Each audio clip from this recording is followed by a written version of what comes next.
Pittsburgh Piledriver podcast is... Oops, I'm breaking the fourth wall.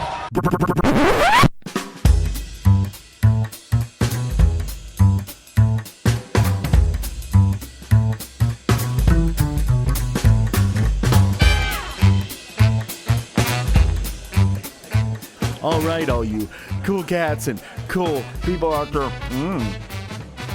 Oh, that tastes delicious. Welcome to the P3 Lounge, where you must have at least this many drinks than people can see to be part of this one. It's Breaking Kayfabe, and today it's the two-man power trip. It's myself, Poot the Bard, and Mr. Alec Ransom. Oh, hi. Hi, how you doing? Hi. Hi. Well, hey there. Hey, welcome. Hey, how you doing? Oh, good to see you, pal. Oh, hey, fella. Hey, how's Hey, it going? friendo. Friendo, hi. Oh, so before we did this, we were yakking in our group chat, and I had posed doing an actual episode of the P3 podcast because there's a lot. Man, the past week and a half since we took the week off for Christmas, there has been so much that's happened. I mean, especially within the confines of AEW, but we were talking about doing that. We're like, nah, we kind of want to just hang out with the new year. It's New Year's Day by the time we're recording this, by the way. So happy 2021, everybody. Cheers.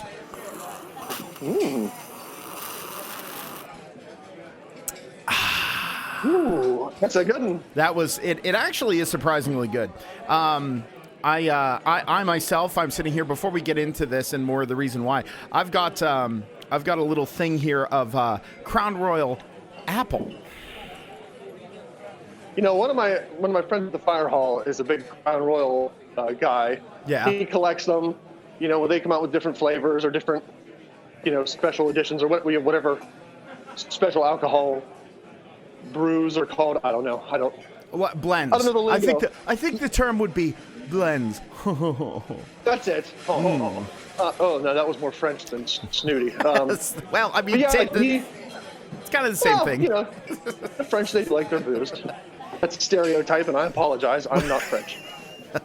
Not even a little bit? I could talk about the Irish all day long because I am one. So, but he collects Crown. When the different flavors come out, he buys them up. He's not he doesn't booze a lot. He's not a big drinker, but he collects them. And then every once in a while, they'll have a get-together. They used to have a get-together. Right. Where they would go to their camp, and everybody would take a bottle of Crown, and kind of almost like your, what's your beer thing, Sieg? Oh, no, Grunge. Grunge, yeah. So kind of almost like that, except everybody would take a bottle of Crown, a different blend or different flavor, and, they'd sit around the campfire at night, and they'd each, they'd share their Crown. They'd partake in different ones, different flavors, try them out. And, boy, he swears up and down about the Crown Apple. He says it's very, very good. Okay, and I'm not, this literally, so the reason why I get it, because I am a bog standard Crown Royal kind of guy. I like Crown Royal, the original. It's just go-to, it's good over ice, it's a good mixing drink. And the reason I got turned on to it was Daryl, Dimebag Daryl from Pantera. He had a drink called a Blacktooth Grin, and it was basically just Crown Royal and Coke. So it's a whiskey and Coke, but it's a Blacktooth Grin. And that's how I learned to like Crown Royal, and where I kind of got my love for it. But I am normally one that is not a fan of flavored alcohols. I think I am one of those guys. I drink my coffee black. I don't want sugar and cream and frou-frou-y stuff in it. Not to say it's bad. It's just for me. I like black coffee. Personal preference. No biggie. No biggie there. Yeah. And so, I go I don't want my booze to taste like candy, because when it tastes like candy, that's whenever you have too much, and then all of a sudden you're in the bag, because it just goes down like nothing. So, but I tried a couple of the other ones. What was the one? It was Crown Royal, I think, Cask 16 or 18 or something. It's their aged one. Crown Royal XO is really good. or XR is extra rare. Man, you'd think that I never had any Crown Royal in my life ever, but Crown Royal normal. But like Crown Royal apple, like I got this bottle because my lovely boss bought me a bottle, and she gave it to me, and she said, "Oh yeah, that's your favorite, right? You talked about it a lot." And I looked at her and go, just like, because it's the thought that counts. It was a lovely gift, and I am very grateful. And it was very kind of her, you know. You're not going to come right out and be like, no, I've never had it, but thank you. No, but... you're not that kind of guy that's going to say something like that to somebody. No, and also the other thing is, too, I will preface this with I like Crown Apple because it is just a little bit smoother. It's a little, like, easier to drink. But like this, the reason that she knew that about talking about Crown Apples because it was the ex's favorite. Now, that's one of the good things that I got from her. So I was like, oh, Crown Apple's really good. And my boss, the way I look at it is I go, oh, she actually like listens. You know what I mean? She listens, she pays attention, and she bought something that was, very thoughtful and very, very kind. So I was like, oh, great. Now I got a bottle of Crown Royal at home. I guess I'm going to have to drink it now. Delicious. That's pretty good.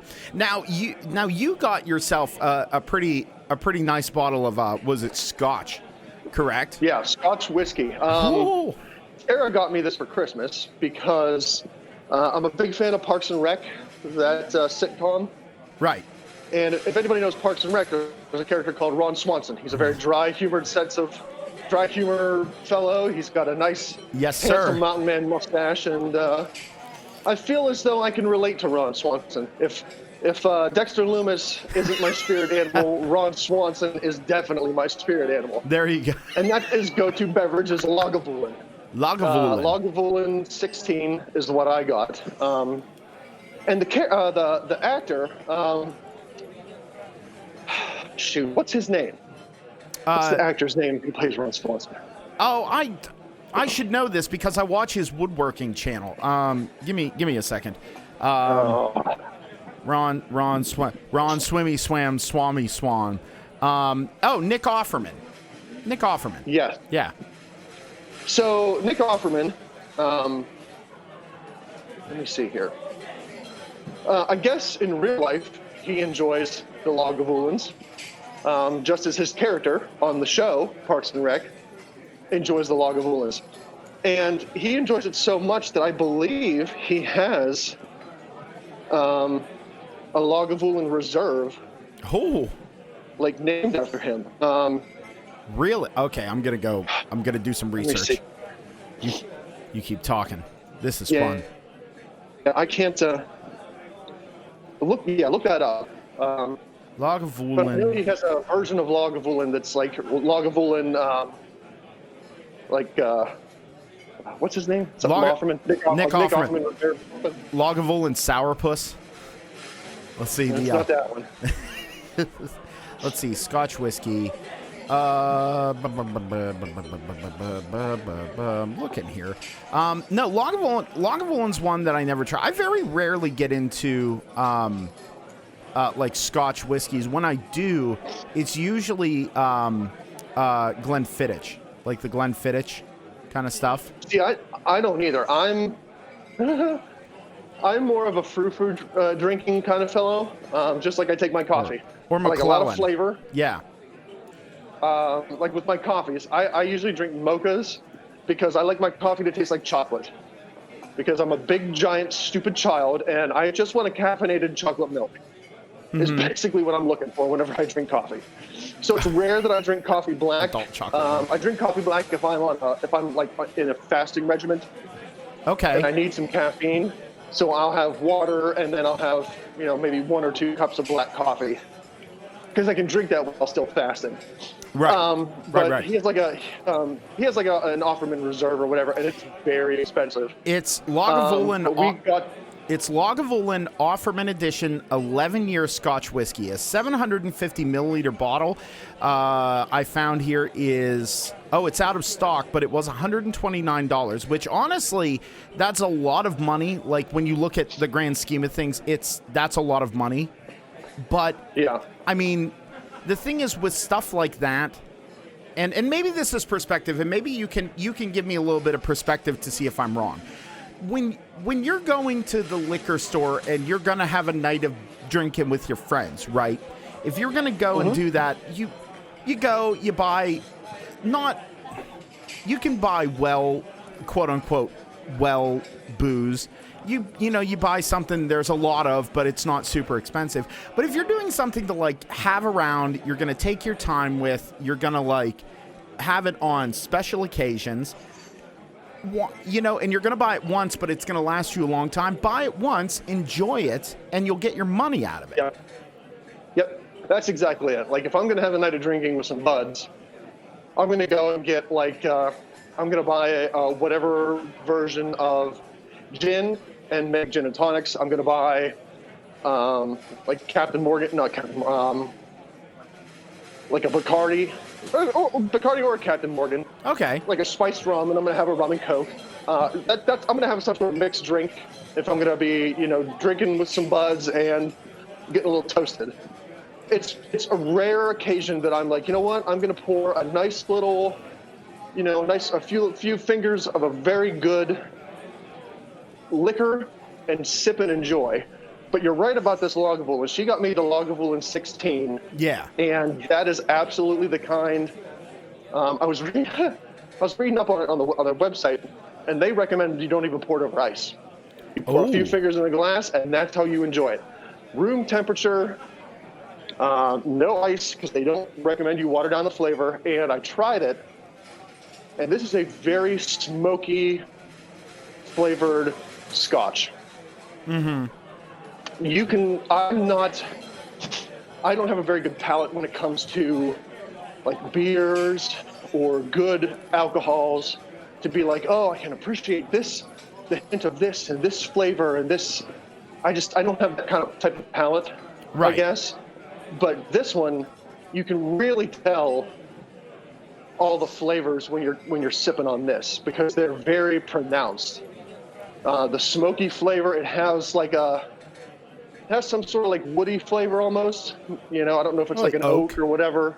Yeah. Yeah, it's very, very good. And the next time, whatever that may be, the next time you come down, I definitely want to pour us a few fingers in that and just sit and sip and enjoy it because I know you've talked about beer before with the different flavors and the different, notes and things that I feel like you're the type of guy that can appreciate a good, beer brew because of all the different flavors in it. And you drink it to enjoy the flavor of it. So I feel like if you drank some of this, you would really be able to just sit and sip and enjoy all the different, smoky tones and oaky or, whatever flavors of it. Well, and I think it's something you really like. And the thing is, I'm kind of weird because, a lot of people would consider, where you develop your it's kind of the thing with wine. So like people say like people who really like wine like dry red wine.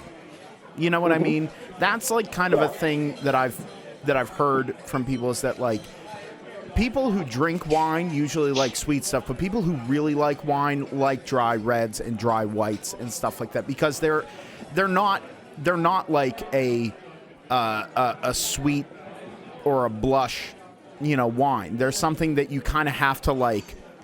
It's almost like an acquired taste kind of thing. And I'm not trying to sound super snooty here because, like, honestly, I'm no sommelier or whiskey or beer expert here. But, like, the thing is, for example, and I'm saying all this, by the way, looking down the barrel of a Michelob Ultra.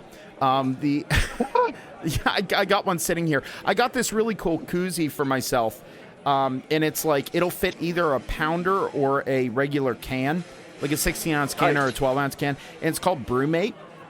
And it's just it'll keep like your beer cold for a pretty good amount of time. But I'm sitting here because it's just something different to break up. Because like that's the thing to me, like Crown Apple. This Crown Apple is super sweet. Like it's really sweet, but it's more like biting into an apple kind of sweet. It's not like candy. But anyway, digressing. I'm kind of that way. Like with whiskey and liquor, I'm kind of weird because like I don't like all the people I know who really like liquors like stuff like good tequilas, and they really like bourbon, and they really like scotch, and they really like those kind of things. And for me, I personally really like Irish whiskeys, and I like Canadian whiskeys. Like Canadian whiskey, Canadian whiskeys like Crown Royal, and what's the other one from up there? I want to say Seagram's, and I don't think that's right. There's another Canadian whiskey I'm thinking of. Man, I'm bad at that. Dude, I'm telling you, it's not Maker's Mark, is it? No, it's not Maker's Mark. Maker's Mark might be my, Crown Royal is my favorite anytime, for any purpose whiskey. Maker's Mark might be my favorite whiskey to just drink by itself. Maker's Mark is so good.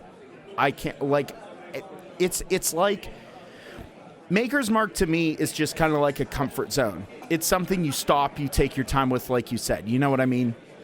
Like Maker's 40, was it Maker's 43, I think, or 42 is really good too. But as far as Scotch goes, Scotch is one of those things that I really haven't acquired a taste for yet. I enjoy it. If people are willing to go yo, this is a really good Scotch, try it. Especially when it's straight. Because I know, with most whiskeys, what you do is you try it straight, and then you put just a little tiny bit of water in it, or a very small ice cube, and it changes and releases other flavors as you go along. So, if you do have that Lagavulin, and they say to drink it straight, and when I say a little bit of water, it's like you literally go blip, like a little blip of water. A splash. Yeah, not really minimal amounts. Just to see how it changes. And everyone says, oh, yeah, it waters it down. Well, I mean, yeah, if you put a, shit ton of water in it, it's going to do that. But sure, yeah. But, Scotch to me always tasted really earthy. And it's nice to hear that that's smoky, oaky kind of thing. Because usually it tastes like ground. And I understand that's the peat moss or whatever. I don't see. That's the other thing. The actual technical side of it, I don't know. How it's made, what makes a Scotch different. A Scotch different from a bourbon, from a this, from a that. I don't know any of that. So you're hearing a couple of very clear amateurs here talking about the the ins and outs. But I know what I like. For example, I really like for vodka, I like Svedka. Svedka's just, it mixes well. If you want to have a shot of it, it goes down okay. At least I think so. I think it's pretty good. Smirnoff, Svedka or Smirnoff, that's good enough for me. Then there are people who are like, no, you have to get this one. And was it fucking Dan Aykroyd vodka? The Crystal Skull vodka. Have you heard about that? I have, yeah. Oh my God, it's the goofiest thing in the world. I watched, he was on an episode of the Joe Rogan podcast, and they talked about that for a little bit. And I've always, the way Joe Rogan made it sound like it's a very non-burny, non-typical vodka aftertaste type drink. Right. And that's the thing that doesn't attract me to vodkas. If I'm going to drink a vodka, it's definitely going to be something about mixing. And it's usually something I like flavored. I like a flavored vodka, and I put it, with Pepsi, Coke, something. But the Crystal Skull one, they really made it sound like it's very drinkable just over ice. Just sit and sip, and you don't get that burn. Severe alcohol aftertaste flavor. Right. If you're going to sniff a bottle of, it sounds really bad, but if you smell a bottle of alcohol, nail polish remover alcohol, I can almost feel like I'm tasting. I almost feel like I taste that if I do a shot of, Smirnoff or something like that. Yeah, not knocking any sort of vodka, because it's just I don't have the palate to appreciate it. It's almost that medicinal kind of thing. Yes. Yeah. Yeah, but they made this Crystal Skull vodka sound very drinkable and smooth. Right. And I feel like that's the kind of alcohol you want to put over a couple ice cubes just in a glass and just sit and sip, is the kind that's very drinkable and doesn't have that burning, terrible aftertaste.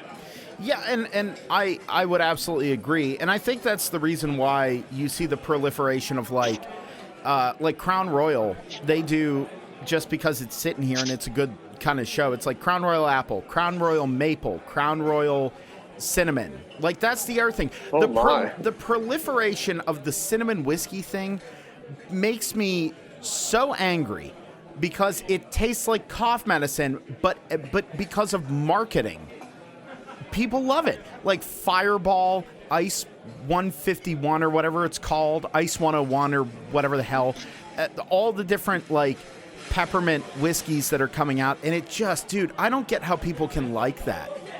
I don't. I'm not begrudging anybody for liking it, but it's just, why would you want? That's to me, just not something that attracts you, though. You know? Yeah, it tastes like you're drinking toothpaste. Like, I don't want that. Ooh, yeah, right. No. You know, have you ever had what was it? The cinnamon mouthwash, the cinnamon. Yeah. It's that. It's cinnamon Listerine. That's what it tastes like to me. Ooh, I don't want it. I don't want my booze to taste like mouthwash. No. You know, nope. I don't know. But I guess it all processes through your kidney and liver the same, and body and.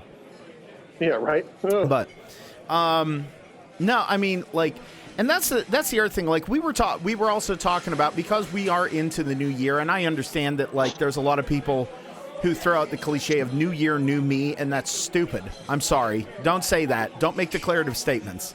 Because if you want to have like, that's the other thing. You asked us the other day, Ransom, what our resolutions are, and now again, maybe it's the mental aspect of things, but I don't like setting resolutions anymore, because usually within a week I break them or people break them, right? So like, for me, I go, okay, here's my goal, because then I say, here's my goal for the year. So I give myself 12 months to achieve this goal. So there's no timeline. It's not like by March I'm going to do that. No, this year, this is what I'm going to do. Yeah, I was thinking about that too, and that's the exact word that was going through my head, was a goal. And I feel like that has a lot to do with, you know, you and I are kind of getting back into fitness. It's different. We're doing different types of fitness. You're doing more weightlifting. I'm doing more cardio. But I feel like when you start getting into fitness, I feel like resolutions are bad and goals are good, because you set yourself a goal, you work towards it, you attain that goal, and then you set yourself a new goal. So it's not just like, oh, well, this year I want to not drive so fast. Or whatever. You know, like, that's the first thing that I could think of, you know, popping in my head off the cuff. I like that. But you know what I mean? Like, that's a hard, steadfast thing. Like, oh, I'm going to start out day one, January 1, you know, instead of maxing out at 85, oh, I'm going to max out at 65, blah, blah, blah. Right. But if you set yourself a goal, like, okay, this week, I want to reach this fitness goal, or like, I'm going to work out this much, or I'm going to reach this weight. Then you can work towards that, attain it, and then set yourself a further goal and say, okay, well, I worked out a total of 30 minutes each day this week. It was either a struggle, which if that's the case, maybe I set myself a goal and say, okay, how about for the rest of the month, I'm going to do 30 minutes exercise. And then when you complete that and you feel like, hey, I did it, it got easier the longer it went, now I'm going to stretch that goal out a little bit. I'm going to say, for the next month, I'm going to try 40 minutes of exercise. There you go. So I feel like with goals, you don't go from 0 to max right from the get-go. You set yourself attainable steps that you can reach, and each time you reach one of those little milestones, you set yourself a new one. And well, and that's the thing, is that like, I feel like that's something that comes with age, that understanding that how often do you see it with people with anything where they'll go, all right, I'm going to completely turn myself around, and they change everything, and it's on a dime. There are people who do that. There are. And they succeed. And there are people who have fortitude that one day I hope I have half of. But like, the thing is, I tried that numerous times, because I'm like, okay, I'm going to go back to, I've tried since getting back to the gym in July of this year, to start lifting again. I tried and failed to go back to the gym about 3 times from years ago when I was going consistently, because I kept trying to overwork and overpush myself at the beginning. It's kind of like a car in the wintertime. You got to let it warm up. Yeah. If you go in there and you try and do everything all at once every day super hard, at least for me, this is how it works for me. I went in there and tried to do that, and because I worked myself so hard, I went from 0 to 5,000. Literally the next day, my muscles would be so sore. My whole body, because I was doing a full body workout at the time, would be so sore that I wouldn't be able to go for 3 days. So it was basically I was going every 3 days, and it sucked, and I gave up, or I'd hurt myself. So then when I started back in, I went, okay, here's what I'm going to do. I'm going to do lightweight and not have an ego. I don't care how it looks. I care what it does. And yeah, you know me, and if people have seen pictures of me or whatever, I'm a big dude. So it looks goofy when I'm holding a 15-pound weight and doing, dumbbell, and I'm doing something, but it's day one. I can't pick up a 45, 50, 60-pound weight and push it. I'll hurt myself. And when I got smarter about this stuff, that's when I started improving. And I've been changing little things about my diet, and I've been changing little things about, my sleep patterns and little things about my attitude that slowly build up. And because I didn't put a timeline on myself and say, okay, but in 2 months, I want to have lost X amount of weight. I go, okay, I'm just going to keep working. I'm just going to, what's happening today? Not 3 or 4 months down the road. What's happening today? Yep. And it's worked, and I feel a lot better. I'm wearing a hoodie that I got in college that hasn't fit me for a while. Nice. So nice. It's little achievements like that. So, but you asked us like what our resolutions were, and I went, well, here are my goals. And for me, it's like to tweak my diet even more, because admittedly, the past couple months I've done a lot of dirty bulking, which is not good. But hopefully I want to clean up my diet a little bit more as I sit here and have, hold on, let me get you another one here.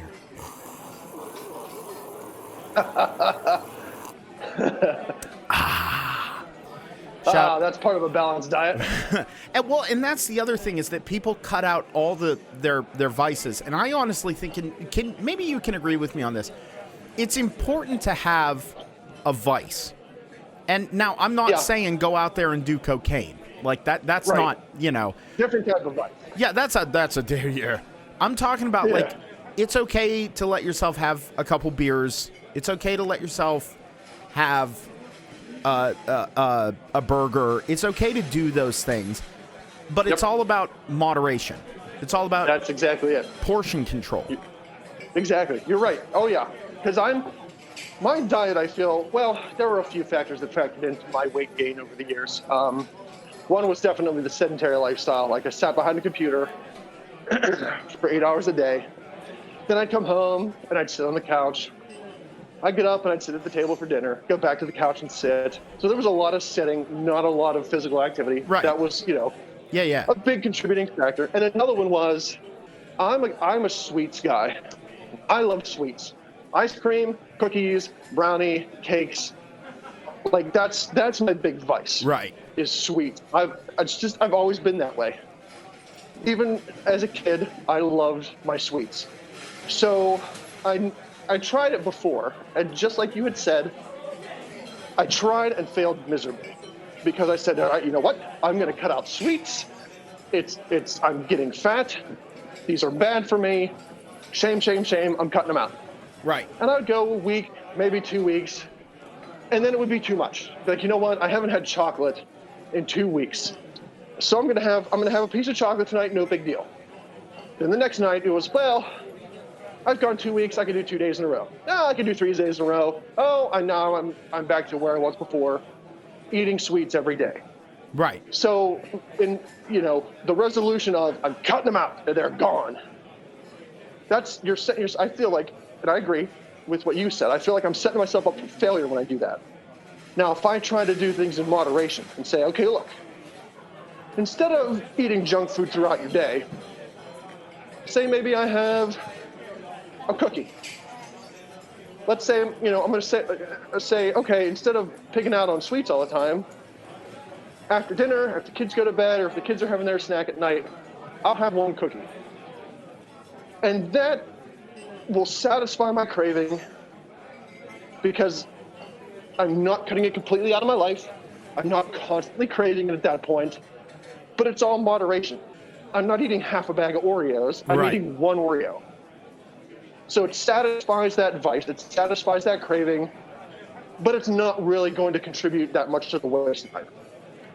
And like I said, I feel like it's important. It is important to like make smart decisions and everything like that. And I know around the holidays, especially, it's really tough.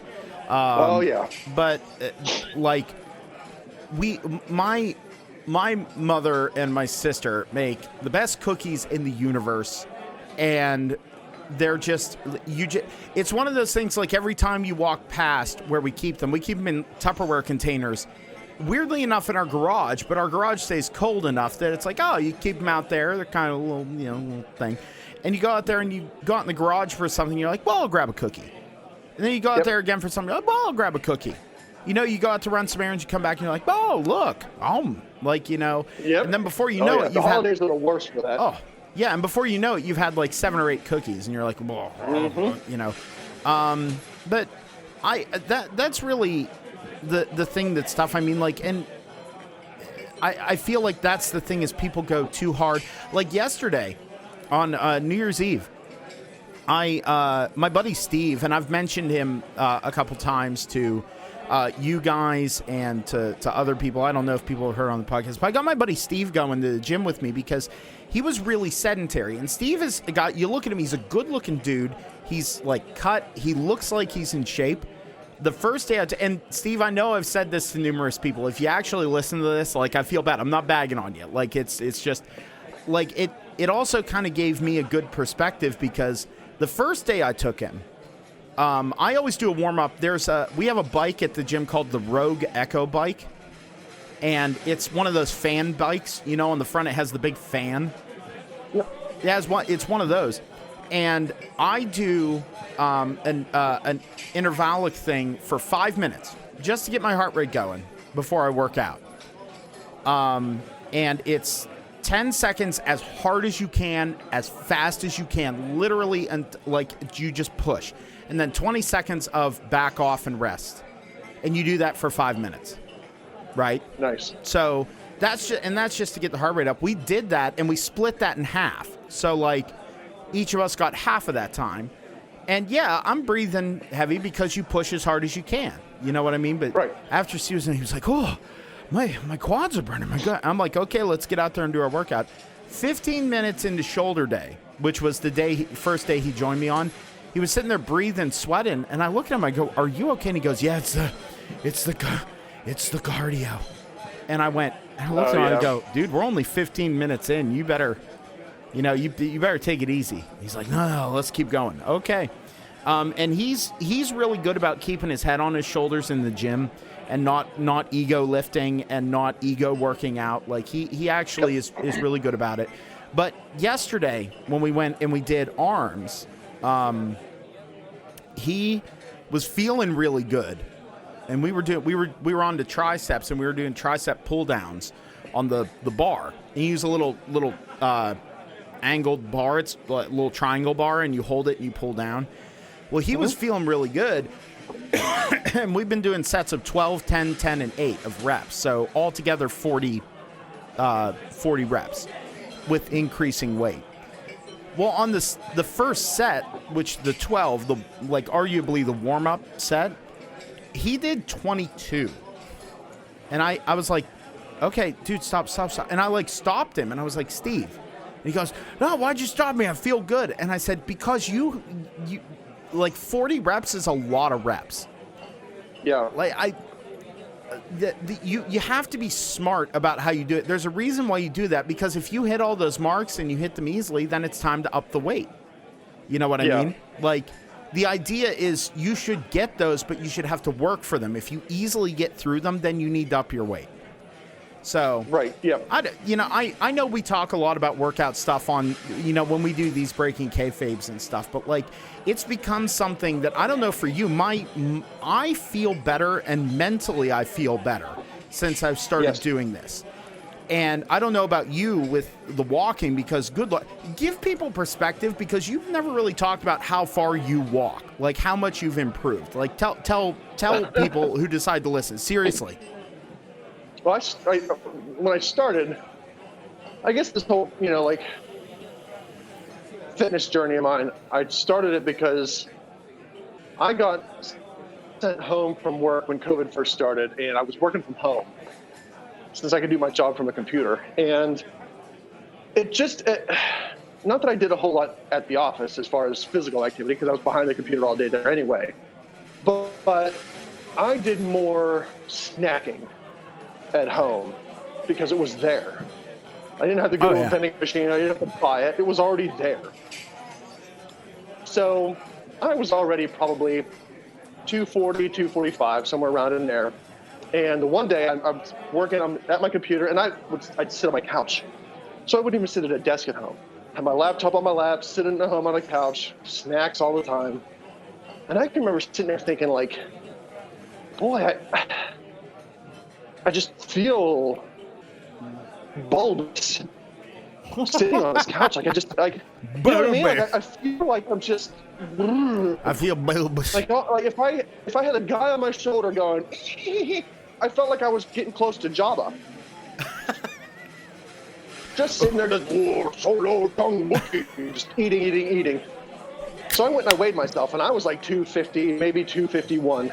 Yeah. 250 and change, and I went, oh, no, it's time for a life change. And I didn't set any resolutions for myself. I didn't go, okay, like it's time to balls to the wall. Salads every day, let's do it. I stopped the snacking. My meal intake was the same for a while. I didn't change my diet at first, but I said, I'm an Apple guy, as I'm sure we all know. So I had an Apple Watch, and on the Apple Watch, it gives you daily, like, fitness things. So, like, you've got 3 rings that you can close. The one is a stand ring, where you're supposed to stand for a minute for 12 hours. So once an hour for 1 minute, 12 different times throughout the day, you're supposed to stand. And that is your stand goal. All right. Then it's an exercise goal. The default exercise goal is 30 minutes. So 30 minutes of exercise a day. You can change it, of course, but that's what it defaulted as. And my cardio defaulted it, or my calories defaulted at 860 calories I'm supposed to burn a day. Okay. So those are the 3 rings that I can look at my watch and go, okay, this is what I've got to do today. So my goal at first was to say, you know what? I'm going to close all 3 rings each day of the week. Okay. That's my goal. If I have a rest day on Saturday or Sunday, or even if I just have rest days on Saturdays and Sundays, my goal is to just close the rings, get more active, just at first to be more active. Right. I didn't set myself a weight goal, none of that. It was just, let's go, let's close some of these rings, let's just try and bring it down a bit. So I started doing a lot of cardio, and that was, March, April, May. Weather wasn't that great, and I was still working.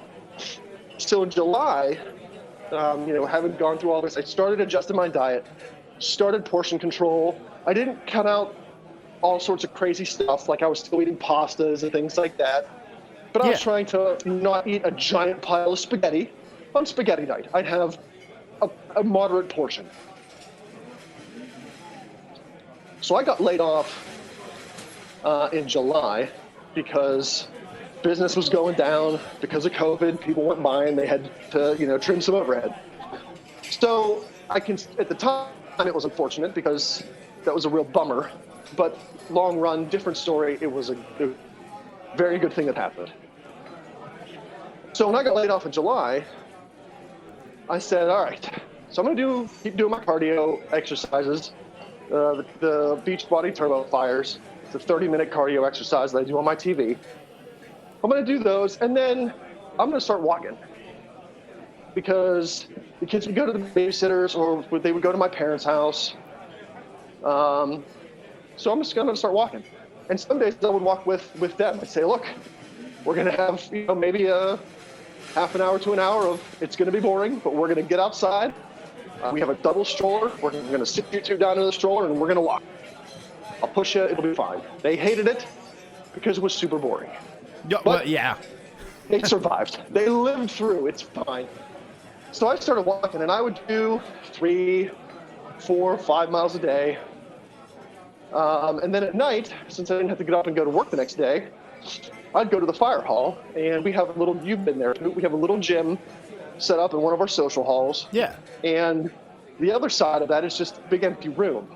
So I would just start doing laps around that room at night. And some days I would do 10 miles a day, and then I just kept going. It started, I was upping it to 15. Some days I was doing 20. I think I maxed out at, 24, 25, 26 miles? Yeah. You were up there. At. Yeah. So yeah, like I was just doing a whole lot of walking, and in May I started out at 250, and I think the last time I weighed myself I was 214, 213. So like I wasn't trying to hit a certain. Now I am. Now I'm trying to, like, my next goal is to say, okay, come May of 2021, after a year of this, I want to be down to 200. Yeah. I can drop to 200 in a year. That's 50 pounds that I've lost in a year. That's the goal. But I think in December, on this Apple Fitness, my December challenge was to walk 231.1 miles. And I think it was around maybe December 15th or December 16th, I hit that goal. So I had done 231.1 miles by the 15th or 16th of December. Oh my God. I don't know how far I went. I don't know how far I went the whole month. I'd have to go back and do some math. You should math that out, because I'd really like to see how far you went. Yeah, maybe I'll do that. Ransom walks to Budapest. Yeah, the one day I figured it out. The one day I did enough walking to where I walked from my house in Butler to Beef's house in Freeport. That's the distance I walked that day, which was like, I think 20. It's like 24 miles. 22 or 24, yeah. Yeah. Yeah.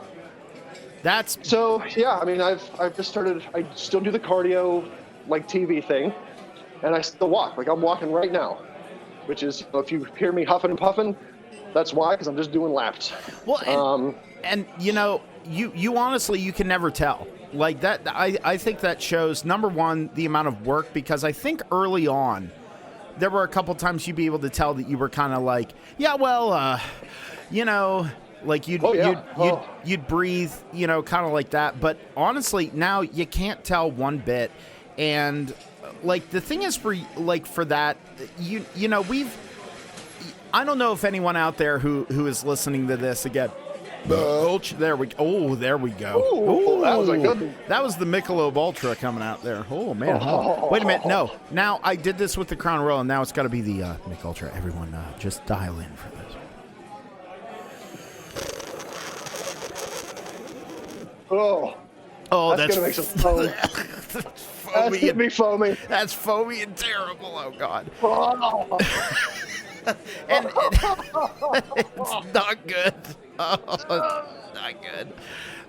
No, and that's the other thing is I've recently, before I get into this, a lot of my buddies have been giving me crap for drinking Michelob Ultra, but I'll tell you what, it's 95 calories per can and 2.4 carbs per can. So you know what, you can drink, like, for me, it's a good option because, honestly, of all the light beers, like light domestic beers, it's my favorite. So it's just a happy accident that seemed to work. But my point was going to be before that horrible nonsense. was that we give for anyone who listens to the P3 podcast or whatever, we give each other a lot of guff, and we give each other a lot of ribs, as they would say in the wrestling world. But like, honestly, for me, Ransom started doing walking. Like, you started walking and everything more before I got back into the gym and everything, and you kind of made me go, you know what? Okay, he's getting up and doing it. I'll do it out of solidarity. Now, there were other reasons why I decided to start working out again, but you doing that, I was like, okay, I can do this. And the thing that I should have as a goal is working in a little more cardio, because when you're doing what I'm doing, which is I'm trying to do the strongman thing. So I'm not trying to be a bodybuilder here. I'm never going to be a small guy. I am just a big, wide dude. Like, I just am that kind of guy. And I went, well, I'm not very tall. I'm just shy of 6 foot tall. So I'm not really, really tall. But I went, what can I do that will make me feel good and give me goals and I feel like I'm effective for? And I started getting into, I was on YouTube, and a recommended video for me was a show on the History Channel that I think is it's either on Netflix or Hulu. I think it's Hulu. It was on the History. It's called The Strongest Men in History. And on the show, it's Eddie Hall, Brian Shaw, Nick Best, and Robert Oberst.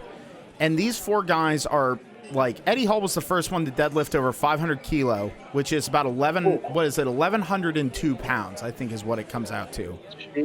Yeah, he was the first man ever in history to deadlift that. He had the world record, and I think it was 465 kilo. And after he did that lift, he went to them and said, what would you give? He went to, like, his sponsors and everything and said, what would you give me to lift 500 kilograms next year? And they laughed at him. They laughed at him and said it can't be done. And he went, and they said, name your price. And he said $1 million. So basically £1 million. Oh my. Yeah, and he trained for a year and he did it, and the footage of it's incredible. So there's him. Brian Shaw is 4 times world's strongest man, has numerous world records. Robert Oberst is an incredible strongman and had the American log press history. And Nick Best is a guy who was there back in the 70s and 80s, and he's still a monster of a man. And I was watching this, and it was an episode where they went to Scotland, which is funny. We were talking about Scotch. They went to Scotland, and they did the Scottish Games. Was it the Highland Games? The where they do the caber toss and shot put and stuff like that. Well, one of the things that they do there is called the Dinnie Stones, and it's Donald Dinnie, who's a historical strongman, and supposedly he carried these 2 stones, the stones that are there. He carried them the width of a bridge. And the world record, and you carry each one in either hand, and they just have these iron rings that are the handles. So they're just a ring. You pick them up, and you farmers carry them, so you grab them and you just pick them up and walk with them on either side of you. The world record was 8 feet. And the thing was, if you actually lift them and get them off the ground, you get put in the record book. Like, the Dinnie Stones were no joke. And spoiler alert, Brian Shaw set the new world record on those.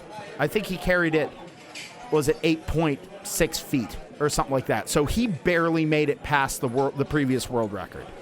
That's how hard this was. But I was watching this and I went, I'm not as tall as these guys, but I'm a thick boy.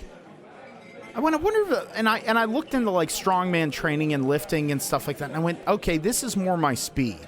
So I started doing that, and all of a sudden I felt better in the gym because I was trying to do workouts and stuff that just didn't feel right. Like, I felt better obviously because I was getting active, but like it didn't feel right. And like there was some stuff I was hurting myself on, or and I have to watch my legs and my joints. Like, especially, that's one of the reasons that I try and figure out other ways to do cardio, because I have my history with my broken legs and stuff. So, I figured out how to do it, and I dialed in my routine. And, like, I did stuff like I have 2 tires. Now, I can't go do it right now, but I have 2 tires in the backyard that I do active, strength cardio with. Mm-hmm. I'll flip them, I'll pick them up and carry them, I'll do whatever, Right. And I can't wait till spring so I can get back out there and do that. Because that's my active rest day stuff usually. Oh, no, that big ultra. Oh, was that a burp? Was that a juicy burp? We're not going to talk about it. But no, and I know I could feel that one the whole way into Butler. Oh. It was okay. It's fine. Here, I'll just have a look. It'll be fine. There we go. Just pile some more Michelob Ultra on top of that. That's fine. Oh dear. God, it's not good. Things are brewing. It's but no, like it's given me, and I know there are a lot of people who are sitting there rolling their eyes, like, oh God, it's more people just talking about wellness. Well, what are you doing to be well? And the big, and it's it factors into a lot of different forms of your life. It's not just the two of us sitting here going, well, you gotta have fitness, you gotta do your fitness and get your fitness, and you gotta be fit and have your fitness, blah blah blah. But it's time for fitness. Ransom, are you fitness? Yeah, are you doing a fitness? Are you participating in some fitness? I'm fitnessing right now. Yeah, I'm gonna get more. But no, it's not. I've noticed, good Lord,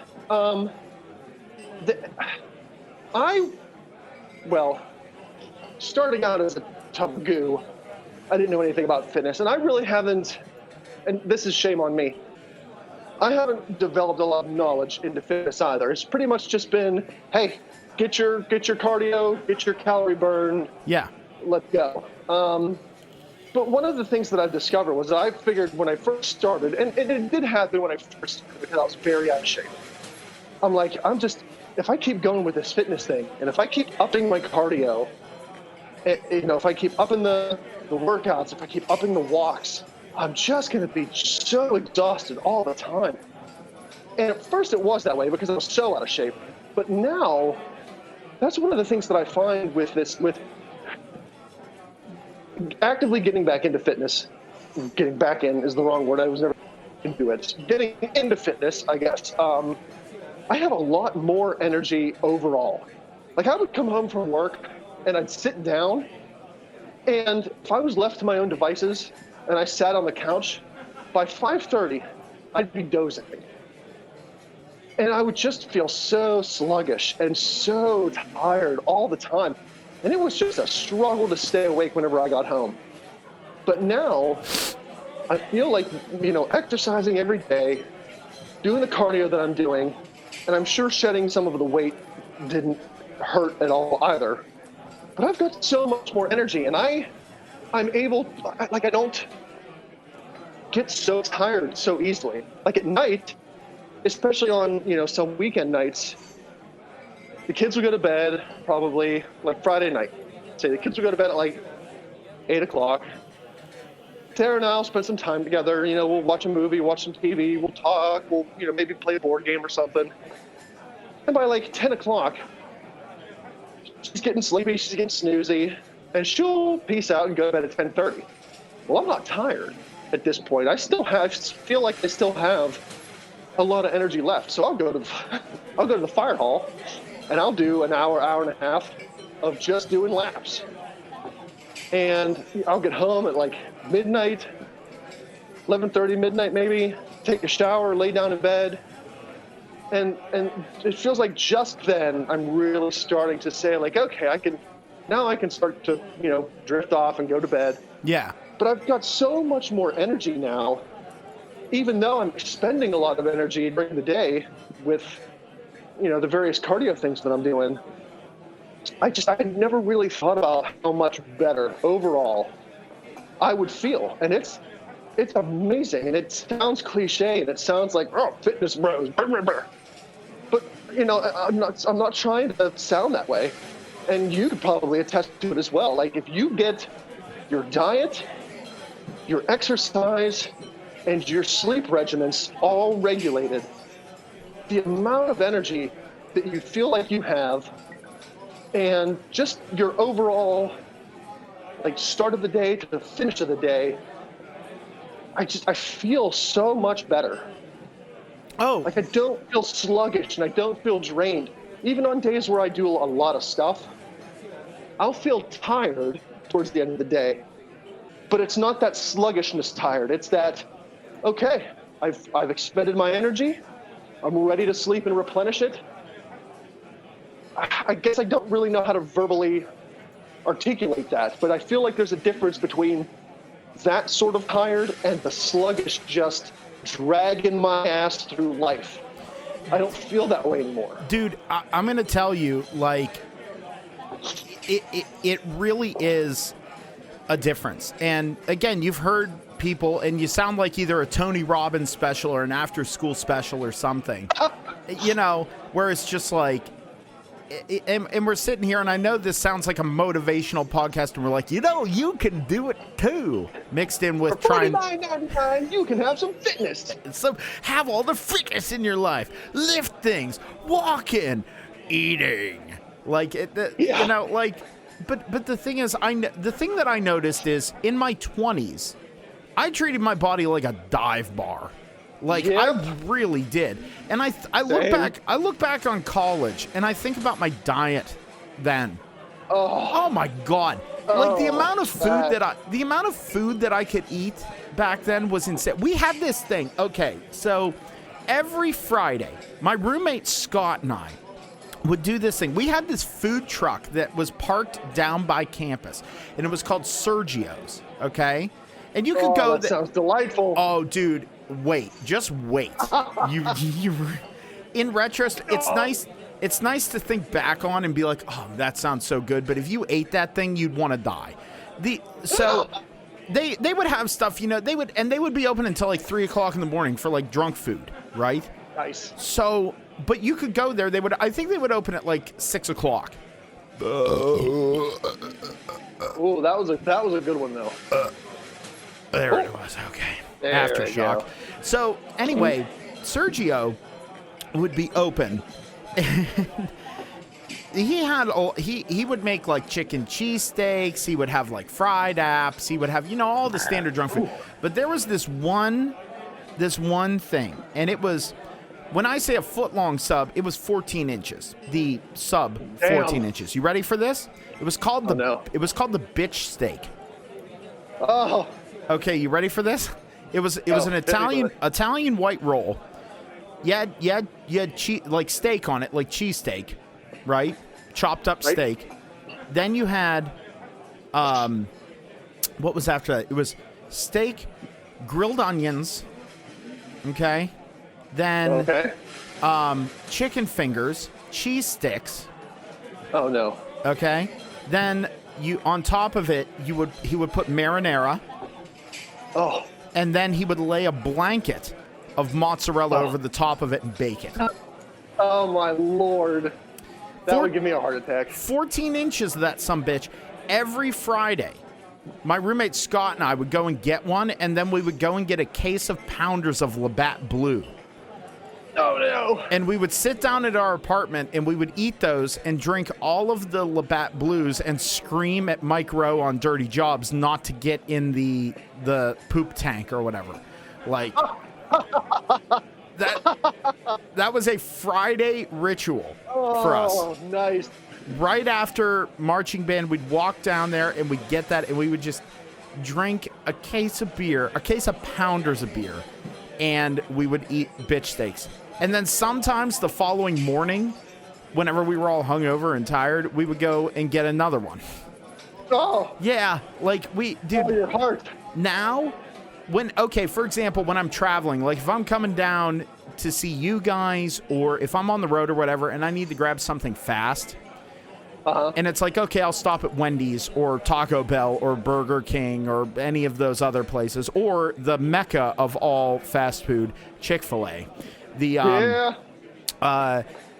the thing that's important is portion control. And like for me, dude, if I go have a Whopper, like just the Whopper, no fries, no soda. I don't drink soda anymore. Just oat sodas like this delicious. Mm-hmm. Mm.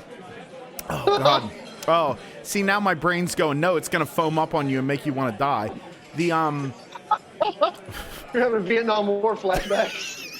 A Michelob Ultra flashback. Please, I'm getting sweaty. Oh, no.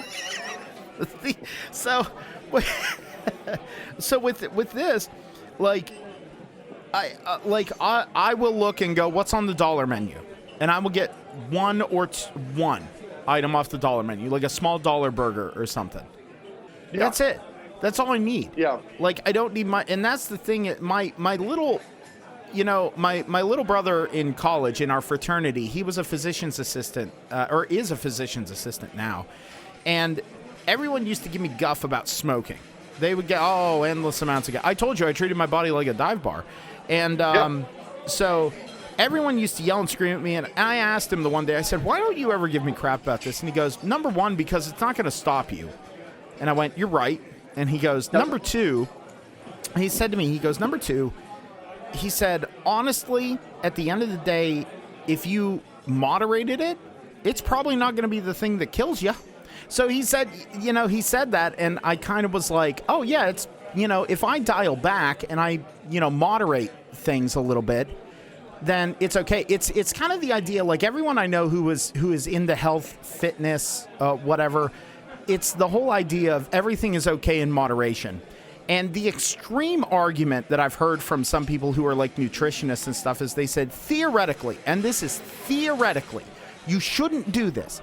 But if you take literally everything into account, they said, if you do, they said, here's the idea. If you do heroin once a year, and this was the hypothetical situation they posed to me.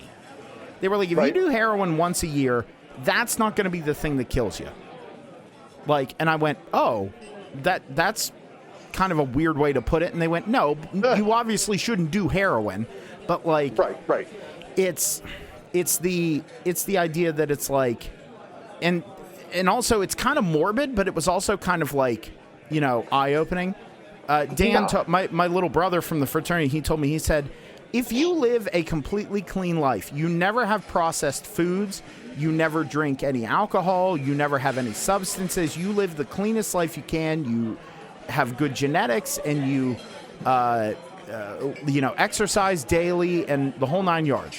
He said, eventually, even if you live to be 130, eventually you're going to die from some kind of disease because your body just can't reproduce cells. Yep. And I was like, huh. And he goes, right? And it kind of like, we got into this like kind of existential argument, and it was really, or not argument, but discussion. And it kind of put in perspective for me. And I didn't listen at the time of the whole moderation thing, but now that I'm older, I do. You know what I mean? And I think part of it that did it is because my day job, I get up at 5 o'clock in the morning. And you can't be out until 1 in the morning boozing it up and partying and then get up and be effective at your job. No. You're just... No. Like, I don't know about... Like, that's the other thing. Like, when you were in college, you could stay out till 3 in the morning, wake up for your 8 a.m. and go. But... Oh, yeah. Not anymore? No. This is not a thing. No. But, like, even now, like, I'm 36. And if my parents would watch both kids for a night, for like a Friday or Saturday night, Tara and I would be like, you know what? We're going to have a nice evening. Of course, because of COVID, we're not going anywhere, but we'll get takeout from a nice restaurant, nicer-ish. Yeah. Not McDonald's, but we're not going to spend, $60 on a takeout meal because I feel like once we get it home, it's probably not going to be worth it. But, so we don't have to cook and clean up. We'll get a takeout meal, we'll bring it home. We'll have some drinks, rum and cokes or whatever, get a little boozy, have a nice kid-free night. The next day, it feels like it really takes me a long time to get, and I'm not even talking about sloshed. Like, I'm not getting unreasonably drunk. I'm getting to the point where it's like, all right, it's clear you're not driving, but you're nowhere near putting your head in the toilet. Oh, right. So you're intoxicated, but you're not blackout, gonna vomit. I can't remember what I did last night type drunk. You're just intoxicated. But I tell you, at 36, all the props in the world are the people that can do that. You can stay up till 1 in the morning, booze, get up at 7 a.m. the next day and be productive. Because even now that I'm more fit, I'm less fat, I still can't do it. I feel like my age is caught up to me, and I can't do that. Nah, man. Like, and that's okay. That's the other thing. Some people try and hang on to it, and they put their head down and grit through it. Nah, man. Like, I mean, I don't know. Like, I don't like waking up in the morning. First of all, hangovers hurt way worse. After you turn 30, for people under 30 that are listening to this, trust me when I say hangovers hurt way worse after you turn 30. Yeah. They really do. And it's an all-day affair. It's not like wake up, feel like garbage for an hour, take a shower, have some greasy food, and feel better. No. You're right. It's an all-day affair. It is, and it's the worst because you're like, I'm not going to feel better until tomorrow. And you basically, that's a day of your life gone. Like, this entire day is a wash. Just gone. And I would drink, like, I would go to, in college, we would go to a party or we would, have beers at an apartment or whatnot, and I would drink and drink and drink. That sounds bad. But when I say that, I meant it would be beers or mixed drinks or whatever, and then I would go to bed. I would have zero water. I'd be super dehydrated.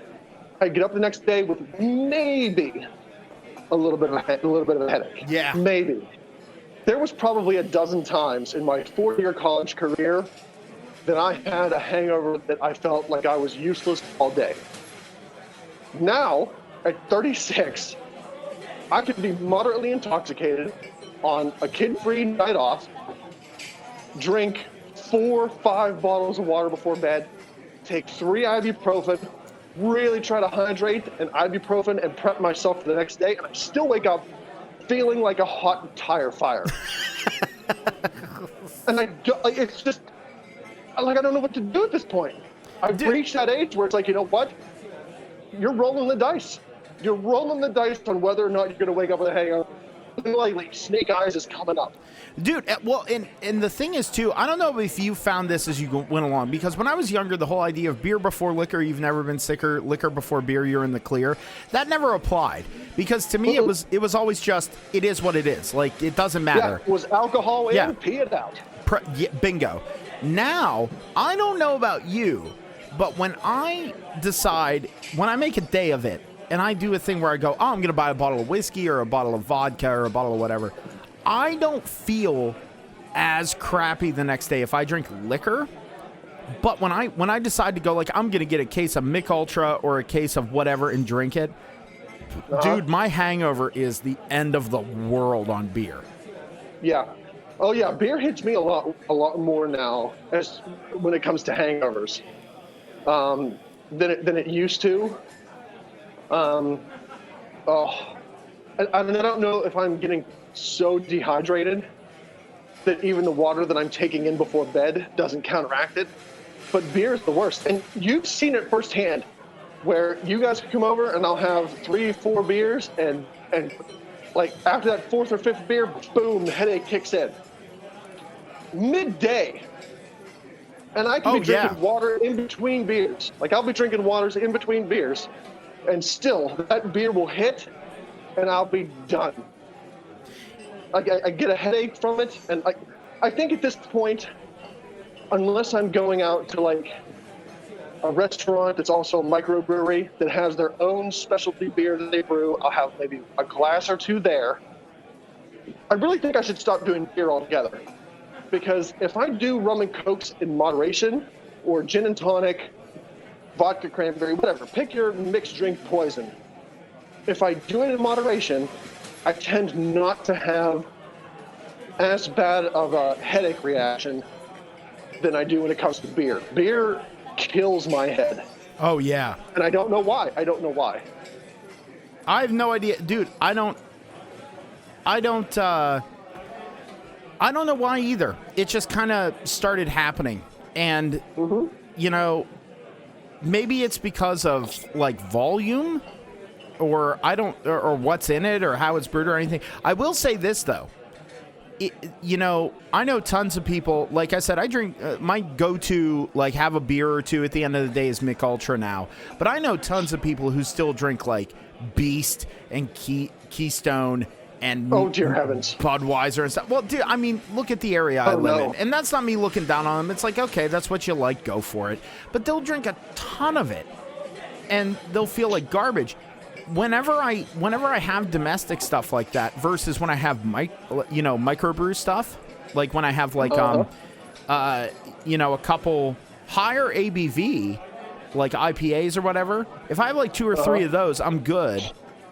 And I don't feel as crappy because there's just not as much like preservative shit and like extra garbage in it. You know what I mean? I really think that's part of the case. Like, and I don't know, like, I don't know about you, but I've really kicked around maybe for a month or two going dry, just like for my workout and like, you know, bank account, frankly, because you don't realize how expensive drinking is. Oh, you're right. You don't. Yeah. You absolutely don't. Yeah. Like, and you know, I make it sound like I'm boozing a lot, but to be honest, to be fair, anymore. To be fair, I got to start watching that show. Dude, it's hilarious. It's great. Like, I'll have a mixed drink or 4 if the kids are spending the night with my parents. But when they're home, and it you know, it's not really one of those things where it's like, well, the kids are home, can't drink. I just don't think of it. Yeah. It's just something that doesn't come naturally. So I could probably go a couple months, and I probably will at this point, you know, minus today, because I did have a little glass of Lagavulin. My parents go to Florida for January and February. They rent a condo, they go to Florida, they get the hell out of the, you know, Pennsylvania winters. Snowbird it up. So, yeah, so they're gone now. So we won't have a kid-free night until maybe mid-March. So I probably won't be doing any sort of boozing for at least, you know, 2.5 months. It'll probably be a little bit of a cleanse. But and you'll be amazed at how that makes you feel. Like, seriously, even and I don't, and you know, like Ransom over here said, it makes us sound like that we're boozing all the time. That's not true. Like, it's just, you know, at the end of the day, it's a topic we happen to be talking about right now. Yeah, at the end of the day, I like to have a couple beers, and usually I go like, well, would I rather have, you know, if I'm gonna have one beer. If I'm going to have one beer at the end of the day, would I rather have it be Mick Ultra or would I have it rather be a really nice Citra IPA? I'd probably go with the IPA because I could just take my time with it, watch a couple YouTube videos, maybe do the podcast, have a beer, and be done with it. You know what I mean? And exactly. Yeah. Like, so, and yeah, there are times, maybe a couple times a year where it's like, all right, time to go ham. You know what I mean? And and you completely resign yourself to the fact that the next day is going to be a wash. If you do that, if you prep yourself mentally to drink, then you're fine. But it's good what you have to do when you reach a certain age is you have to prep yourself. You have to sit down and like look in the mirror and give yourself a talk and be like, all right, self, here we go. You got to pep talk yourself up. Be like, look, body, this is going to be happening tomorrow. I'm giving you 24-hour notice. I'm going to need you to really step up your game. Metabolize. And my body usually replies to me and says, okay, all right, you go ahead and do that. And, you know, we'll see. We'll see how I act. And it doesn't act well. No, I'm old. That's just the worst. Like, I mean, and the other thing is, too, like, with, plus, I don't know about you, but, like, with the way, and not trying to get political on stuff, but with the fact that, like, bars and restaurants and stuff were especially bars around here. Like, I live in that cliche. You hear people talk about like he's mentioned, it's Clearfield. We literally have the same number of bars as churches. Like, I mean, it's one of those kind of places. It's true. Right. And sure. The thing is, I used to haunt the one bar in town called St. Charles. Yeah, I used to literally, it was 5 o'clock in the evening. you'd go down there, and that's just where people would convene. We'd have beers, we'd hang out, we'd have some wings, watch the hockey game, do whatever, do karaoke. And, like, with the closure of this, now I had kind of eased off going to the bar just because of, I was like, okay, I'm kind, I don't know, I just need to be alone. And then COVID hit, and all that stuff shut down. You couldn't really go to the bar to just hang out and have a beer. I'm not going to lie, for me, that was kind of a good thing. Like, it really was. Like, I miss my friends, and I miss socializing, and there's rules about stuff, and I'm not going to get into it, that I think are a little silly. But, like, I'm not going to lie. Like, yeah, being at home sucks. I miss my friends. I miss being able on the regular to go down and see you and Beef and go to, like, you know, out east and see my friends and everything, and even just pop down to the bar and have a beer with buddies. But, like, it's been good for my bank account. It's been good for my sanity. It's been good on different levels. You know what I mean? Oh, like, well, for sure. Like, and I don't know. I feel like it's okay to do that. Like, this has been probably the most responsible podcast we've ever done. We've been just like, oh, yes, adulting, big time. Yes, finance lifting exercise. But it kind of needed to happen. So, okay, let me ask you a question, just so that we're not completely serious the entire time. Do you still have any of your toys from when you were a kid?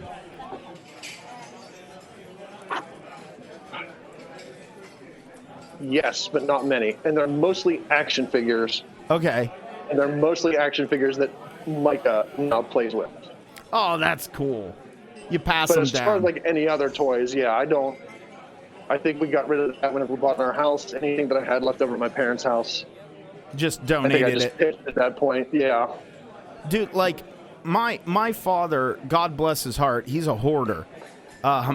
Not in the TV show kind of sense, but like it's definitely like you've seen it. You've been here. Whenever I joked and said, "Do you need a sewing machine?" We have 3 of them. Like it's more like a warehouse instead of hoarding. Like people think of like you're keeping newspapers that have coffee spilled on them. No, it's things that are arguably useful, but we just keep it instead of giving it away or donating it or throwing it away. But I was going through, I've been cleaning, and I found, are you ready for this? So I still have out in our back shed, I do have a box that has all my old Power Ranger stuff in it. Like, okay. I do have that, but something I found that I decided I'm going to get cleaned. I'm going to actually take it and get it like cleaned by like a dry cleaner. So that whenever a certain someone, normally, but like if I think about it, like someone, it's a gift that I can give to like someone as Uncle Poot. I found my stuffed Stay Puft Marshmallow Man. Oh, nice. Dude, it's the old school one. His eyes and mouth glow in the dark. Like, I found that. And I picked it up and I literally got like for like 5 minutes it was like the feels. I was like, "Oh, Stay Puft, I thought you were gone forever. You're covered in mouse shit." Like, you know, yeah, oh, he needs cleaned. But no, like it was just one of those things that I was thinking. I was like, how many people? Because like now you think about it, like the Ghostbuster stuff, the Ninja Turtle stuff, the what is it? Transformers GoBots, like all that stuff is valuable as shit now. Like the vintage toys, it boggles my mind.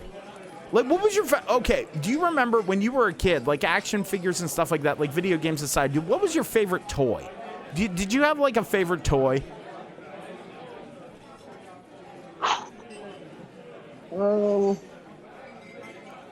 I did, and I wish I could remember the name of it.